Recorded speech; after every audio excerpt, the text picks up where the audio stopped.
Quem você segue? É uma pergunta que parece simples, né? Mas se a gente para pensar, Todo mundo segue alguém. exato. Todos nós temos referências, pessoas que influenciam a gente consome o conteúdo delas, ouve o que elas dizem. Porque no fundo a gente quer aprender, quer ser um pouco mais parecido com elas. Isso. E é sobre essa ideia que a gente vai conversar hoje. Vamos mergulhar fundo numa série de estudos chamada Aprendizes. O foco é entender um dos convites mais famosos da história, Siga-me, feito por Jesus. E para fazer isso, o ponto de partida dos materiais é ótimo, o chamado de Mateus, um coletor de impostos. Um candidato bem provável. Totalmente. E é isso que torna a análise tão rica. O convite, ele parece super simples, né? 2 palavras. Mas os estudos mostram que por trás existe uma quebra radical de protocolos da época. Não é só um convite, então. É uma declaração. É uma declaração. Entender o contexto nos mostra uma mensagem muito mais profunda sobre quem é considerado, digamos, digno de aprender, de seguir um mestre. A questão não é só o que foi dito. Mas para quem foi dito? Exatamente. Ok, então vamos analisar isso. O ponto de partida de toda essa discussão está em Mateus capítulo 9, versículo 9. A cena é muito direta. Quase um telegrama. É. Diz assim: passando por ali, Jesus viu um homem chamado Mateus sentado na coletoria e disse-lhe: siga-me. Mateus levantou-se e o seguiu. Fim. Simples assim. Pois é. Mas, como você falou, os materiais de origem indicam que tem um universo cultural por trás disso. Por onde a gente começa a entender esse universo? Acho que o melhor lugar é o sistema educacional judaico do primeiro século. Era algo muito, mas muito estruturado. As fontes dividem em 3 níveis. O primeiro era o Beit Sefer. Casa do livro. Disso, Casa do Livro, começava bem cedo, com 6 anos de idade, e ia até os 10. E o que se esperava de uma criança de 6 a 10 anos nessa casa do livro? Algo que hoje parece, assim, sobre-humano. O objetivo era que as crianças memorizassem a Torá inteira. Peraí, a Torá inteira, os 5 primeiros livros da Bíblia. Exato. Gênesis, Êxodo, Levítico, Números, Deuteronômio. Palavra por palavra. Nossa, de cor, eu mal lembro minha lista do mercado. Como isso era possível? Era uma cultura muito oral, sabe? Ter as escrituras no coração era a forma mais alta de educação. Era o alicerce de tudo. Mas imagino que era um filtro brutal, né? Com certeza. Os estudos são claros. Para a esmagadora maioria das crianças, a jornada acadêmica acabava ali, aos 10 anos. Eles voltavam para casa para aprender o ofício da família. Ser carpinteiro, pescador. Isso. A educação formal, para eles, tinha acabado. Entendi. Então, na prática, a educação avançada era para uma minoria muito, muito pequena. Mas, e essa minoria? O que acontecia com os melhores da turma, os que mostravam uma aptidão fora do comum, iam para o segundo nível? O Beta Talmud, a casa do estudo. Exato. Aí a coisa ficava ainda mais séria. Eles continuavam dos 10 até os 14, 15 anos. Se o primeiro nível já era memorizar 5 livros, o que mais podia ter? O que separava os bons dos excepcionais? O desafio era memorizar todo o resto das escrituras hebraicas. Basicamente, de Gênesis a Malaquias. O Antigo Testamento inteiro. Uau! E não era só decorar. Eles começavam a aprender a debater, a interpretar a lei. Mas mesmo entre essa elite, a maioria também voltava para casa no final. Mesmo depois de tudo isso? Sim. Eram considerados cultos, inteligentes, mas, não material de rabino. Geralmente pegavam os ofícios que ninguém queria muito. Nossa, o funil era realmente apertado. E o que sobrava, então? Qual era o topo da pirâmide? O topo era o Beit Midrash, a casa de interpretação. Aqui era só para elite da elite, os prodígios. E como funcionava? A dinâmica mudava. Não era mais a escola que chamava. O jovem é que tinha que ir atrás.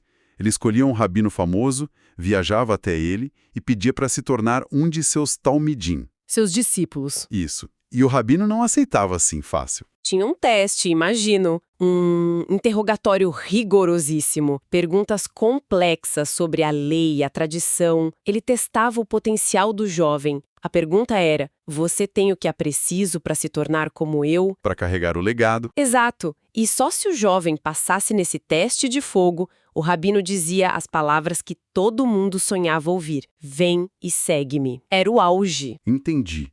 Então, para receber esse convite, a pessoa precisava ser o melhor dos melhores. O que me leva de volta para nossa história, onde um coletor de impostos como Mateus se encaixava nisso. Não se encaixava. Em lugar nenhum. Mateus estava no extremo oposto do espectro. A profissão dele, coletor de impostos, os telonai, carregava um estigma social gigantesco. Por que era tão mal visto? Só por trabalharem para Roma? Isso era parte do problema, claro. Eram vistos como traidores. Mas e além? O sistema era inerentemente corrupto. O coletor tinha uma meta para bater. E tudo que ele coletasse a mais era o lucro dele. Exato. Então a extorsão era a regra. Eles exploravam os próprios vizinhos, sabe? Que terrível! As fontes que lemos listam essa profissão ao lado das mais desprezadas, como cuidador de porcos. Eram considerados tão impuros que o testemunho deles nem valia num tribunal. Então, o que tudo isso quer dizer é que Mateus não era só alguém que voltou para casa depois da escola.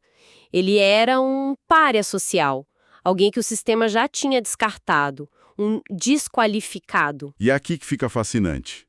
A quebra de protocolo de Jesus.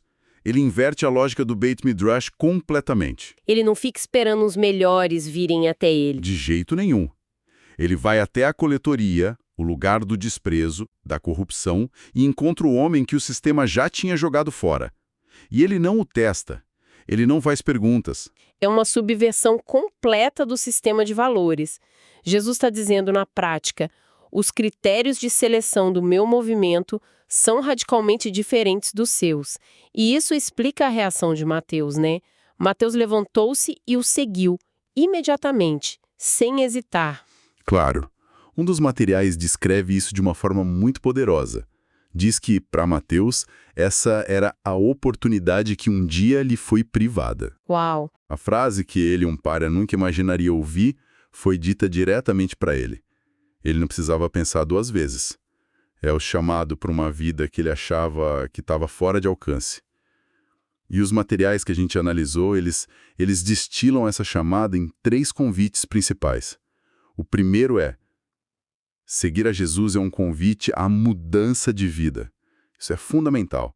O material enfatiza que não é só adotar uma nova filosofia, é uma experiência que redefine a pessoa por dentro e por fora. Pensa no Mateus. Ele não estava só mudando de emprego. Não o mesmo. Ele estava abandonando a fonte de renda, a identidade social, toda a rotina. Era um salto no escuro. Por isso os textos propõem a reflexão.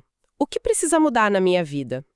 O discipulado é apresentado como um caminho de transformação real. E tem uma citação nos estudos que me marcou muito. Discípulos de Jesus são conhecidos por serem pessoas improváveis que tiveram suas vidas profundamente tocadas e transformadas. A ênfase no improváveis é a chave. Exato. O convite não exige perfeição antes, mas promete transformação durante o processo. A ideia é essa. Jesus não chama os capacitados, ele capacita os chamados. Ele chama as pessoas como elas são, com suas histórias complicadas. Para Mateus, a mudança foi deixar a extorsão para trás, deixar o isolamento para encontrar uma comunidade. A mudança externa é só um reflexo de uma reorganização interna. Então, Exatamente. faz todo sentido. O segundo convite que os materiais destacam é que seguir a Jesus é um convite ao aprendizado. A própria palavra discípulo, mantanô, significa aluno, aprendiz. Sim, e aqui a gente volta para a ideia do Talmud. O objetivo de um discípulo era se tornar como o seu rabino, não só saber o que ele sabia. Digo que as fontes citam que ilustra isso perfeitamente. Que você fique coberto pela poeira do seu rabino. Nossa, que imagem forte! Não é um aprendizado de sala de aula. De jeito nenhum. A imagem é essa mesmo, seguir um mestre tão de perto, caminhando atrás dele pelas estradas empoeiradas, que a poeira dos pés dele acaba cobrindo o aluno. É um aprendizado por osmose, por imersão total. Total.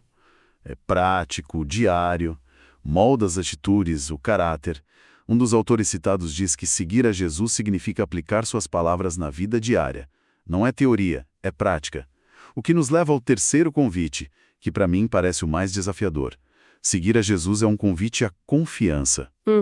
Porque, ok, mudança, aprendizado, mas eles largaram tudo. Mateus deixou a coletoria, que devia dar muito dinheiro. Os pescadores deixaram os barcos, o sustento da família. Eles abandonaram a segurança por um mestre itinerante que, como o próprio Evangelho diz, não tinha onde reclinar a cabeça. É um ato de fé absurdo, puro e vertiginoso. A pergunta que fica é: e o futuro deles? Como iam pagar as contas? Largar tudo é algo radical. E a promessa implícita, segundo o material, é que, na caminhada da vida, Jesus vai à frente. É um convite para entregar o futuro na mão do Mestre. Exato.